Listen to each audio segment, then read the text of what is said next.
Hi everyone எல்லாரும் எப்படி இருக்கீங்க? புத்திசாலி திருடன். அவன பத்தின ஒரு சின்ன ஸ்டோரி தாங்க இது. என்னது திருடன் புத்திசாலியா அப்படின்னு நினைக்கிறீங்களா? அது ஒண்ணும் இல்லைங்க. ஒரு ஜெயில்ல வந்து ஒரு திருடன் இருந்தானாம். அவன பார்க்கறதுக்காக அவங்க ஒய்ஃப் போயிருக்காங்க.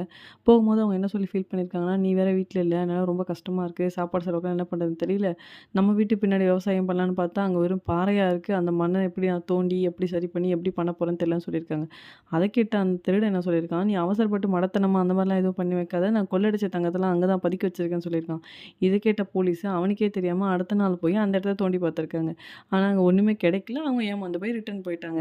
இத மறுபடியும் அவங்க ஒய்ஃப் வந்து ஜெயில்ல இன்ஃபார்ம் பண்ணியிருக்காங்க. அத கேட்டு அவங்க ஹஸ்பண்ட் சிரிச்சுட்டே சொல்லியிருக்கான், "நீ அந்த பாறைங்க இருந்த இடத்துல எப்படி விவசாயம் பண்றதுன்னு தெரியலன்னு நீ யோசிச்சல்ல. அதுக்காக தான் நான் இந்த பிளான் பண்ணேன். இப்ப அவங்க ஃப்ரீயாவே வந்து அதெல்லாம் பண்ணி குடுத்துட்டு போயிட்டாங்க. இப்ப நீ தாராளமா போயிட்டு அங்க விவசாயம் பண்ணிக்கோ" அப்படின்னு சொல்லியிருக்கான்.